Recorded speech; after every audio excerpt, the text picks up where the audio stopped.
राजस्थान में जन सेवा के सरकारी विभाग ही भ्रष्टाचार के बड़े अड्डे बन चुके हैं।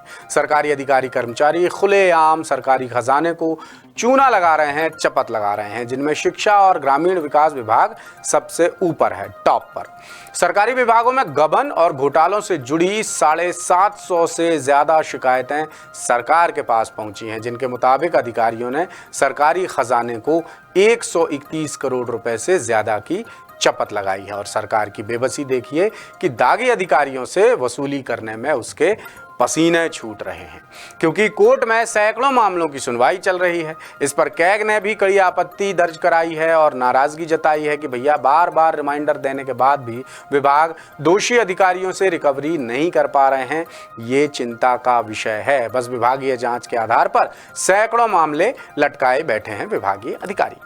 तो कैग की रिपोर्ट के मुताबिक फिलहाल सरकारी धन के गबन और दुरुपयोग के 314 और सरकारी खजाने से सीधे सीधे चोरी के 434 केस पेंडिंग है। आखिर क्या है ये पूरा मामला, बता रहे हैं जयपुर से हमारे विशेष संवाददाता राकेश कुमार शर्मा।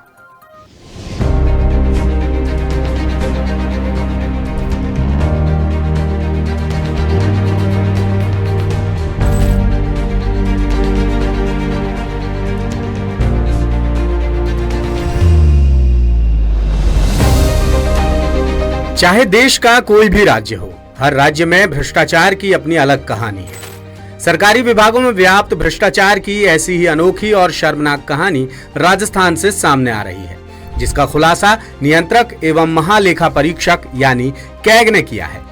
कैग की ऑडिट रिपोर्ट के मुताबिक राजस्थान के सरकारी विभाग खजाने को जमकर चपत लगा रहे हैं और बार बार रिमाइंडर देने के बावजूद संबंधित विभाग दोषी अधिकारी कर्मचारियों से रिकवरी नहीं कर पा रहे हैं। बस विभागीय जांच के नाम पर कई मामलों को लटका कर रखे हुए हैं। कैग ने बताया कि राजस्थान में सरकारी धन के गबन और दुरुपयोग के 314 और सरकारी खजाने से चोरी से जुड़े 434 केस पेंडिंग हैं, जिनमें कुल 131 करोड़ रुपए से भी ज्यादा की वसूली की जानी है। कैग की रिपोर्ट के आधार पर 10 सूत्र ने पड़ताल की तो पता चला कि सरकारी धन के दुरुपयोग, गबन और चोरी के मामले में शिक्षा विभाग सबसे आगे है, जिससे जुड़ी 135 शिकायतें मिली हैं और 55 करोड़ 30 लाख रुपए वसूले जाने हैं। कैग के मुताबिक ये पैसा वसूलने के लिए विभाग ने दोषी अधिकारी कर्मचारियों के खिलाफ विभागीय कार्यवाही की, आपराधिक केस भी दर्ज कराए, लेकिन गबन के पैसे की वसूली नहीं हो पा रही है। भ्रष्ट विभागों की फहरिस्त में दूसरे नंबर पर है ग्रामीण विकास और पंचायती राज विभाग, जिससे जुड़ी 145 शिकायतें हैं और 27 करोड़ 41 लाख रुपए की वसूली होनी है। तीसरे नंबर पर है राजस्व विभाग, जिससे जुड़े 60 मामले हैं और 13 करोड़ 39 लाख रुपए वसूले जाने हैं।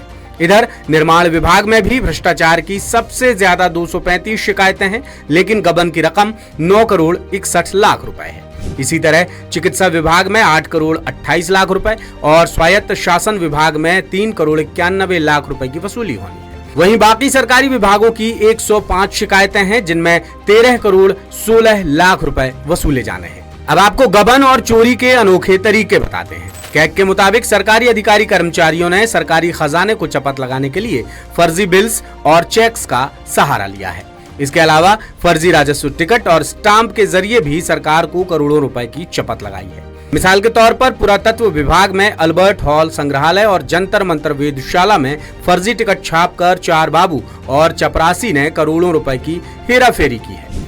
इसी तरह भीलवाड़ा स्टाम्प घोटाला भी बेहद चर्चित रहा, जिसमें आरोपियों ने नकली स्टाम्प बनाकर बेच दिए और सरकारी खजाने में पैसा भी जमा नहीं कराया। साथ ही रोकड़ पुस्तिका और चालान में भी जालसाजी, स्टोर में रखे सामान को खुर्द-बुर्द कर बेचने के कई मामले भी पकड़े गए हैं। और कई मामले तो ऐसे हैं जिनमें टैक्स के पैसे तक सरकारी खजाने में जमा नहीं कराए गए और सरकारी गाड़ियों के पार्ट्स और दफ्तरों की मशीनरी बेचकर भी सरकारी खजाने को चपत लगाई गई है। इस तरह अलग अलग भ्रष्ट सरकारी विभागों से 131 करोड़ रुपए से ज्यादा की रकम वसूली जानी है और अगर सरकार को ये पैसा अभी मिल जाए तो 250 से ज्यादा सीनियर सेकेंडरी स्कूल तैयार हो सकते हैं। हाल ही में झालावाड़ में जर्जर स्कूल भवन गिरने से 7 बच्चों की जान चली गई, जिसकी सबसे बड़ी वजह भ्रष्टाचार और गबन के मामले ही है। और शिक्षा विभाग में गबन की रकम 55 करोड़ रुपए से ज्यादा है और अगर ये पैसा अभी मिल जाए तो कई स्कूलों की मरम्मत आसानी से हो सकती है। और ये तो वो पैसा है जो जांच में सामने आ गया। ऐसे बहुत सारी ऐसी रकम है जो जांच में नहीं आ पाती और ये सरकारी अधिकारी कर्मचारी गबन करके बैठे रहते हैं, मज़े मारते हैं, केस इन पर चलता रहता है, विभागीय मंजूरी नहीं मिलती कार्रवाई की और ऐसे ही अधिकारी रिटायर हो जाते हैं, अपनी पूरी ज़िंदगी तामझाम के साथ व्यतीत करते हैं। नुकसान होता है सिर्फ आम जनता का। और इसीलिए द सूत्र अक्सर कहता है कि एक दिन के वोटर नहीं बल्कि 365 दिन के जागरूक नागरिक बनिए। जब तक आप सवाल नहीं उठाएंगे, जब तक आप आवाज ऊंची नहीं करेंगे, तब तक ये सरकार, ये सरकारी सिस्टम आपका हित नहीं सोचेगी, आपकी। लेटेस्ट, इन्वेस्टिगेटिव और इन डेप्थ खबरें देखने के लिए ज्वाइन कीजिए द सूत्र का व्हाट्सएप चैनल, सब्सक्राइब कीजिए यूट्यूब चैनल, लाइक कीजिए फेसबुक पेज और पढ़ते रहिए वेबसाइट www.daसूत्र.com।